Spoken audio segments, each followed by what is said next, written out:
Actuellement, je discute avec plein de coachs qui font environ 2 000 € par mois. Et leur plus grosse difficulté, c'est leur vente. Des fois, ils ne se rendent même pas compte. Ils ont du trafic qui viennent parfois de leur contenu, parfois d'une audience, parfois même des publicités. Ils disent oui, il me faut plus de trafic. Non, au bout d'un moment, si tu fais 2 000 € par mois, il faut juste être meilleur en vente. Même si tu n'as pas d'audience, même si tu fais la prospection à froid, ce qui est mieux à ton niveau d'ailleurs, parce que forcément à long terme, tu feras plus d'argent si tu deviens d'abord en vente et que ensuite tu règles le problème de trafic. C'est toujours une question de timing, le business, et la vente, c'est la priorité à régler au début. Dites-vous que moi, en prospection froide uniquement, en n'ayant que des noms par message, en n'ayant aucune audience et aucun trafic chaud, j'ai fait 10 000 € en juin 2025, j'ai fait mon premier mois à 10 000 €. D'ailleurs, aujourd'hui, je vais juste vous montrer une petite preuve rapidement. Alors, là, c'est juste un virement de 1 000 € que j'ai reçu aujourd'hui. Et de base, je fais que en virement bancaire. Et en fait, j'ai discuté avec quelqu'un aujourd'hui qui m'a dit que il aimait aussi que je monte des preuves sur YouTube. Donc, je sais que je vais en montrer de plus en plus dès que j'ai des petits virements, des machins, des trucs comme ça. Bon, 1000 balles, c'est vraiment rien du tout, hein, c'est une petite journée. Mais que vous voyez quand même. Et pour vous donner un exemple, la personne a juste, c'est juste dans mon réseau en fait. Il n'y a pas eu besoin de contenu, il n'y a pas besoin de nurturing, il n'y a pas eu besoin de machin. Juste la personne, tu sais, en discussion WhatsApp avec elle. Même, je m'en souviens, je l'ai relancé 15 fois. 15 fois. Elle ne répondait pas, je l'ai lancé 15 fois. Je vais vous montrer quand même. Je vais juste cacher son nom. Bon, voilà, vous voyez ça, mais vous voyez pas son nom de famille, donc c'est ce qui compte. Regardez, un, 2, enfin, il y a 15 messages. Ok?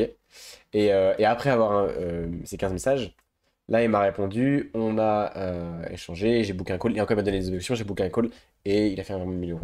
Alors bon, 1 000 €, encore une fois, c'est très faible, mais c'est un petit exemple. Pourquoi? Pourquoi je vous montre ça? Parce que j'aimerais vous comprendre qu'il faut être missionné. Je savais que je pouvais aider la personne ne me répondait pas. Ok, bah, je suis missionné pour l'aider. Il y a des personnes qui vont dire oui, c'est trop pushy, c'est trop vendeur. Et justement, le fait que toi, tu n'oses pas être aussi pushy, ça fait que tu perds de l'argent chaque mois. Et c'est littéralement ce qui t'empêche de passer à 10 000 € par mois. Parce que t'as peur de déranger les gens, t'as peur du rejet. Et si tu comprends que t'es missionné, regarde, la preuve, elle m'a fait un virement. Est-ce que peut-être que je l'ai dérangé à la relancer 5 fois? Ok, je l'ai dérangé. Par contre, là, je vais changer sa vie. Je vais changer sa vie. Elle a démarré, je vais changer sa vie. Si elle n'avait pas démarré avec moi, elle aurait perdu des milliers d'euros non seulement. Vraiment, dans son business, c'est pas qu'on enfin, il le sait, mais il faisait de la merde. Vraiment, je lui dis dans son call, il y a rien qu'à aller. Et on va tout revoir de A à Z. Il va gagner au moins, là, en un seul call d'onboarding, on va en une heure ensemble, il va déjà gagner genre 3 mois de temps, tu vois. Et en termes d'euros, il va passer, je pense 100 mois, il ferait encore 500 € le mois prochain. Là, avec moi, il va sûrement faire 2000 € le mois prochain et 5000 peut-être en 2 mois, tu vois. Il va faire tellement de cash parce que j'ai osé le relancer, parce que je peux changer sa vie. Donc c'est le premier truc à comprendre. Aussi, le premier truc à comprendre, c'est que la vente, c'est uniquement de la posture, de la certitude. Si t'as la posture, t'as pas besoin de script, t'as pas besoin de savoir comment traiter une objection. Si t'es bon en vente, enfin, si t'as la posture, c'est pas un problème. Tu vas réussir à vendre. Et votre problème, c'est votre rapport à la vente. Ça veut dire que ceux qui font 2 000 € par mois, justement, ils ont peur d'être trop pushy. Ils ont peur de traiter les objections. Ils sont pas assez certains. Ils n'ont pas assez de détachement. Et c'est souvent un de ces problèmes-là. Donc voilà, les erreurs en appel de vente, c'est discuter de chill comme un pote, ne pas mettre du cadre et de leadership, avoir peur du rejet d'être trop pushy, faire un consulting et pas un appel de vente, laisser le mec quand il dit je vais réfléchir, bah vas-y, problème, va réfléchir, prends ton temps. Non, au bout d'un moment, tu veux changer ta vie, il faut prendre des décisions. Il faut s'aligner à la personne que tu as envie de devenir. Ne pas poser les questions qui vous font peur. Vous n'osez pas dire les choses comme vous les pensez. Quand vous voyez une incohérence, vous n'osez pas le dire vraiment. Vous avez peur de perdre la vente. Donc à cause de ça, vous n'osez pas justement chercher ce qu'il faut. Et oui, vous faites juste pas assez de volume aussi. Et donc, j'ai cité pas mal de personnes récemment qui ont une big audience, qui font des publicités, machin, et ils font énormément de trafic, ils font 2 000 € par mois. Comment est-ce que vous expliquez que moi, en prospection froid, sans aucun trafic, avec à peine quelques appels pour moi, je fais peut-être 5 fois plus que ceux qui font, je fais 5 fois plus que la majorité de ces personnes-là, à froid. Je ne dis vraiment pas ça pour me vanter, évidemment, mais on parle uniquement de factuel et de rationnel. L'objectif, c'est juste de vous faire, de faire prendre conscience que, en gros, pour moi, il y a 4 choses qui vont me permettre de faire plus d'argent. Il y a grosso modo, tu as le contenu, le social ad, donc la publicité, le sitting et la vente. Enfin, la prospection et la vente. Et généralement, il y a deux camps. Ceux qui vont faire prospection froide, vente, ils vont maxer ça, comme moi par exemple, et ceux qui vont faire contenu et peut-être même attirer des gens à une social ad. Le problème, c'est qu'il faut faire les deux. Et si t'es je vais vous donner un exemple. Bon, c'est vraiment un schéma absolument catastrophique que j'avais montré à quelqu'un que j'avais un appel, parce qu'en fait, je fais des audits complètement offert, hein, où je n'ai rien à vendre. C'est vraiment des audits où je prends 1 heure de mon temps, enfin 45 minutes, et parce que des fois ça tient pas plus longtemps, et je change, je détruis vraiment les croyances qu'il faut détruire, et surtout, alors c'est le but d'avancer, on n'est pas là pour être des bousinours hein, quand j'ai détruit les croyances, parce que c'est à la télé, tu vois. Et je dis les problèmes en fait dans ton business, et ça j'aime beaucoup le faire, et j'ai remarqué qu'après ça aussi, il y a des gens qui sont juste après cet appel-là, en fait, reviennent vers moi 2 semaines après, ils me disent, putain, merci beaucoup, enfin j'aide énormément, voilà, ça vaut vraiment le coup, quoi, de faire cet appel. D'ailleurs, tu peux réserver un appel avec moi si tu veux. Et donc, concrètement, imaginons, tu as le contenu, le setting, enfin on va dire la prospection, euh, euh, la vente et les pubs. Imagine que là c'est le temps, là c'est l'argent que tu fais. Pour passer de 2000 à 10 000 euros par mois, il va falloir que tu maîtrises ces 4 choses-là. Au moins, moi par exemple, j'ai fait mes 10 000 uniquement avec la vente et le setting. Parce qu'en fait, c'est littéralement le fondement de l'argent. Tu reprends aux bases, c'est quoi? L'argent, tu le reçois quand? Quand tu es sur un appel de vente. Donc, c'est ça la priorité. Ensuite, la seconde chose, c'est avoir des appels, donc le volume d'appels. Ok. Ensuite, c'est avoir. Ouais, et du coup, la confiance, le contenu et la publicité, c'est un plus. Mais si t'es bon en vente, tu fais déjà beaucoup d'argent avec pas beaucoup de leads. C'est ça qu'il faut comprendre. Donc, si t'es, imaginons, au niveau du trafic, donc contenu pub, t'es à 7 sur 10, et qu'en vente, t'es à 3 sur 10, ce qui est généralement votre cas. Et ceux qui croient être bons en vente, c'est justement que c'est mauvais. Enfin, si vous êtes bon en vente, alors concrètement, être un minimum bon en vente, genre avoir un 5 ou 7 sur 10, c'est savoir déjà traiter toutes les objections.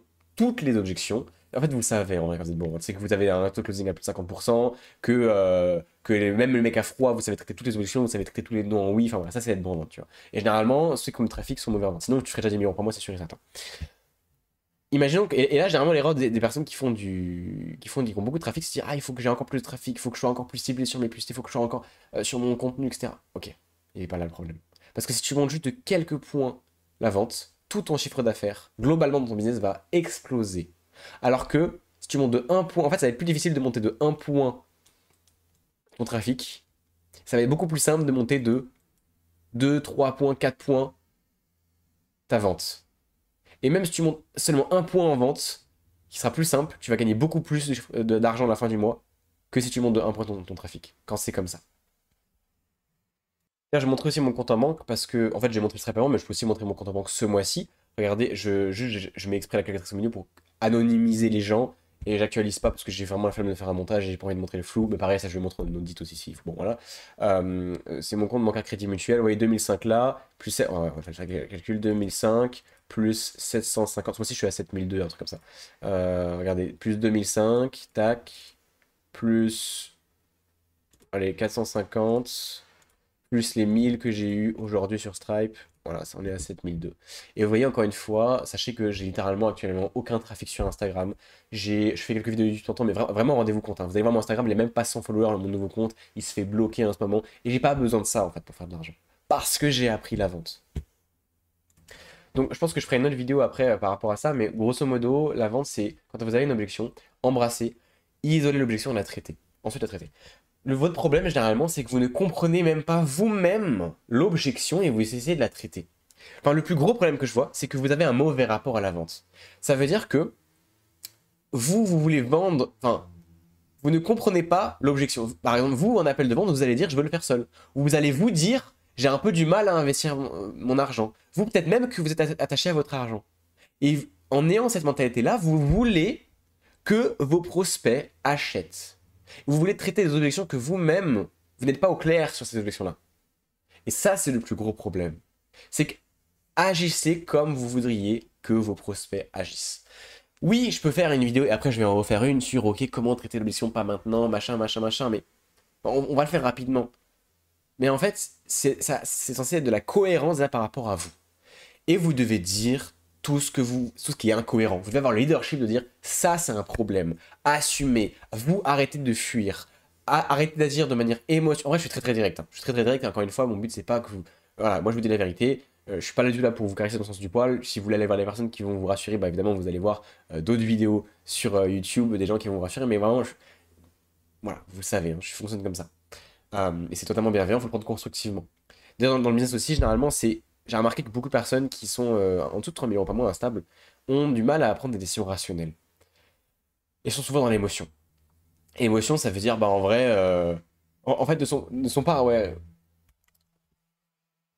non seulement pas à mon rapport à la vente, mais en plus, par exemple, moi, c'est un exemple parfait. C'est dans cette vidéo, je vais te dire exactement ce qui va pas dans ta boîte et je te dis de manière très frontale. Soit il y a deux types de profils. Il y a les profils qui vont se dire oh, il est un peu violent, il est un peu direct quand même, lui, machin.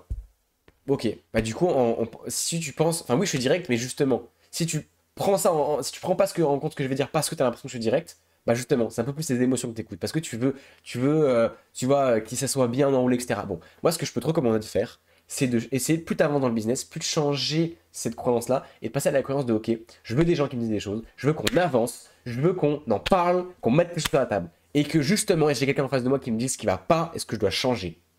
Et quand tu vas avoir cette mentalité-là, tu vas progresser très rapidement. Déjà parce que moi, c'est ce que j'ai fait. Moi, depuis que j'ai eu cette mentalité, depuis que je fonctionne comme ça, je progresse plus rapidement en tout cas. Donc je vais y réfléchir, évidemment, vous la connaissez toutes, c'est à quoi tu veux réfléchir concrètement. Enfin, il faut juste chercher à comprendre la vraie objection. En vrai, il n'y a pas de secret, je peux aller beaucoup plus en deep, mais j'ai pas trop envie d'aborder. Je vais plutôt avoir d'autres compréhensions d'objections maintenant. Mais ce qu'il faut comprendre, c'est que si ton prospect, en fait, il n'a pas besoin de réfléchir en soi. S'il a tous les éléments rationnels, une décision, ça se prend avec des éléments rationnels. Ok? Il faut lui faire juste comprendre que si tu as tous les éléments rationnels devant toi, prendre une décision. Quand tu prends une décision à 1 million d'euros sur de la publicité, machin, tu prends une décision avec des éléments rationnels. T'as pas besoin de 24 heures pour y réfléchir. Et ça, il faut qu'aussi vous agissiez pareil. Après, il y a un certain niveau, par contre, quand le mec, il y a quand même un certain. Moi, par exemple, je peux dire en appel de vente, écoute, j'ai envie de démarrer avec toi, je vois aucune raison pour laquelle je ne démarrerai pas. Par contre, j'ai vraiment envie de réfléchir, de prendre le temps, de me poser là-dessus la nuit, on se refait un appel demain ou après-demain. Si vraiment tu vois qu'il n'y a aucune objection et que la personne, elle dit rationnellement, ok, il n'y a aucune raison que j'ai pas envie de démarrer avec toi, mais j'ai juste besoin de me poser, là, à ce moment-là, c'est un vrai, je vais y réfléchir, et à certains profils, il faut les laisser 1 ou 2 jours. Ça, c'est ok. Mais ce qu'il faut comprendre, c'est que tu vas le voir dans le ressenti si c'est de la peur ou pas. Et si c'est de la peur, si c'est une manière de fuir, là c'est une objection qu'il va falloir comprendre à quoi elle veut réfléchir directement. Mais si vraiment la personne te dit, en fait j'ai envie de démarrer, je vois pas de raison de ne pas démarrer, que rationnellement parlant, tu vois qu'elle a pas peur, que tu sens dans l'énergie, là à ce moment-là, effectivement, tu peux programmer un call. Mais au début, je vous conseille juste de perdre de l'argent et de partir du principe que si la personne raccroche, vous avez perdu de l'argent, vous avez perdu la vente. Et ne pas hésiter à être plus pushy, parce que malheureusement, en n'étant pas pushy, bah, en fait, vous n'avez juste pas progressé. Et des fois, il faut se confronter à ça. Même si vous n'aimez pas ça, c'est la dure réalité. Maintenant, pas maintenant. En fait, ce qu'il faut comprendre, c'est que moi, la seule question, c'est quand même me dit pas maintenant, ok, mais c'est quoi la différence entre maintenant et plus tard? C'est quoi la différence entre maintenant et dans 2 semaines? Entre maintenant et dans 2 mois? Bah, en vrai, enfin, faut juste, soyez clair avec vous-même. Encore une fois, si vous êtes clair avec vous-même, ce sera pas compliqué de transmettre la croyance que vous avez à votre prospect. Il y a juste une différence de temps. Et votre but, c'est pas de juger votre prospect. Votre but, c'est de comprendre, de te mettre sincèrement à sa place. Qu'est-ce qu'il fait? C'est quoi la différence entre maintenant et dans 2 semaines? Parce que oui, si vraiment c'est mieux de démarrer dans 2 semaines, mais on démarre dans 2 semaines, ok. Ok. En fait, il y a deux choses. Soit la personne a une objection derrière, donc c'est un écran de fumée pareil, du coup vous allez la comprendre grâce à ça, en demandant bah, c'est quoi la différence. Ou alors, c'est pas un écran de fumée et c'est quoi le logistique. Si c'est logistique, surtout ne faites pas l'erreur de raccrocher, il n'y a pas de problème, on s'attend 2 semaines. Pire erreur. Non, si le mec il a envie de démarrer, il peut s'engager maintenant. Il peut te faire le virement complet maintenant et démarrer dans 2 semaines, c'est pas un problème. Bah oui. Moi j'ai eu plein de prospects comme ça au téléphone, hein, qui m'ont dit ouais mais on en parle dans 2 semaines. Ok enfin tu veux démarrer dans 2 semaines, y a pas de problème. Bah du coup je vais faire le virement maintenant et on part dans 2 semaines. Ça bégaye un peu, on clarifie le truc en 2 secondes, et puis terminé, il fait le virement. Et finalement il est engagé. Voilà. Parce que s'il est pas prêt à faire le virement, en fait c'est qu'il y a un truc qui le bloque. Donc pareil, c'est un écran de fumée. Je vais le faire seul. Pareil, vous devez comprendre en fait le vrai truc de je vais le faire seul. Je vais le faire seul, encore une fois, c'est qu'une question de temps. Vous le savez déjà, je suis sûr que vous le savez déjà, sauf que vous n'allez pas assez au fond dans l'objection. Quand votre prospect dit je veux le faire seul, vous n'essayez pas vraiment de comprendre pourquoi. Et des fois, vous le supposez aussi. Demande-lui qu'est-ce qui fait en soi que tu veux expérimenter seul, faire tes propres erreurs, perdre du temps, de l'argent, de l'énergie, pour te rendre compte que ça donne une solution. Là, il va bégayer. Là. Il disait ça. Mais il faut juste être d'accord sur le fait, il faut vous clarifier avant que on est d'accord que ton but à toi, c'est de réussir, enfin, c'est d'arriver à ton objectif le plus rapidement possible. Mais d'accord, ok. T'es bien vrai que moi, quand on faisait accompagner, quand on le faisait ensemble, tu vas arriver beaucoup plus rapidement. Enfin, même tu peux lui poser la question, donc tu peux lui demander, ok, est-ce que tu penses que tu vas y arriver plus rapidement accompagné ou solo? Accompagné, ok. Donc qu'est-ce qui fait que tu veux perdre du temps du coup, je comprends. Tu lui demandes juste ça.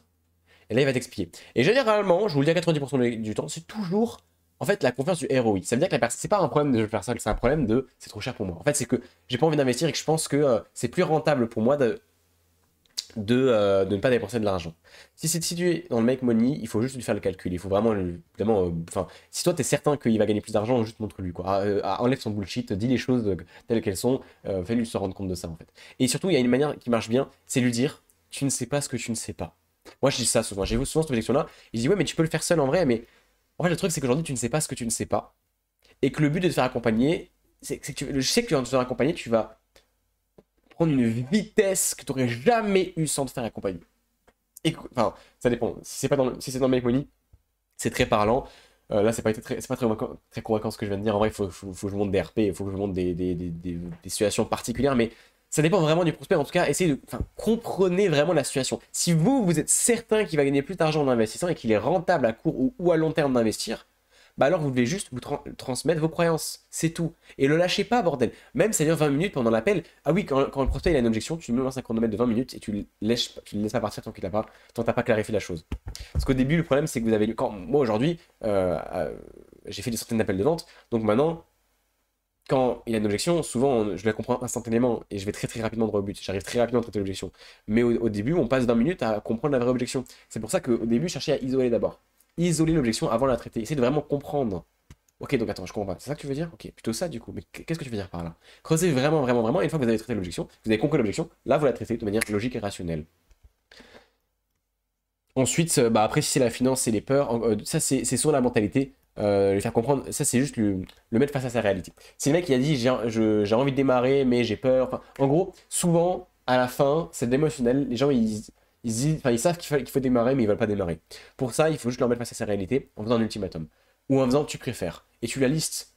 Tu lui fais comprendre en fait. Dis-lui, là, t'agis par peur. Là, actuellement, tu reviens à la base première. T'agis par peur du manque.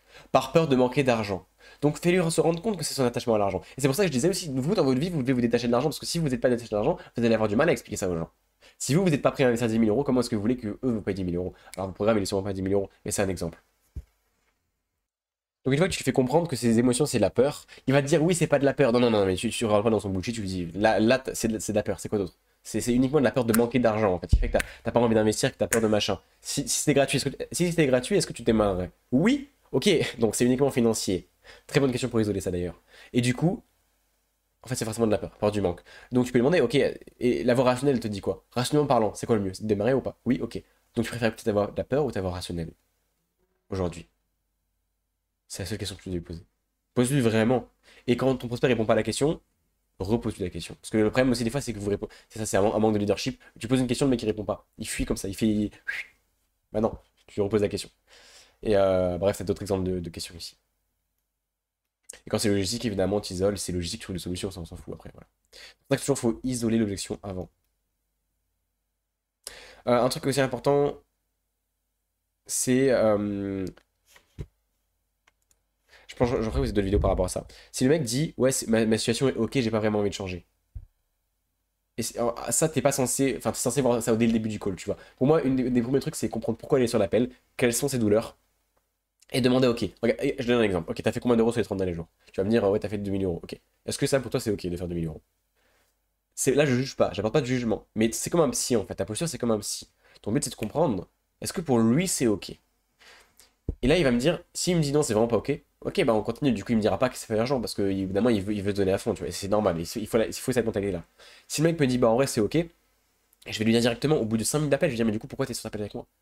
Si pour toi c'est ok de faire 2000 euros, comment est-ce que tu veux chercher les 10 000 euros? Parce que tu sais très bien que quand t'as. En fait, je t'explique un truc. Quand c'est pas ta priorité pour toi, enfin, quelqu'un qui change les choses, c'est parce que c'est sa priorité, parce que c'est pas tolérable pour lui. Si pour toi c'est tolérable de faire 2000 euros par mois, bah en fait, tu vas jamais mettre vraiment les actions en place qui vont permettre de faire 10 000. Tu vas les faire, mais trop long, trop lent, t'auras. Voilà. Je connais personne qui change vraiment de situation sans que ça devienne sa priorité. Un mec qui quitte le salariat, c'est parce que ça devient sa priorité dans son business. Et que c'est plus tolérable d'être dans le salariat.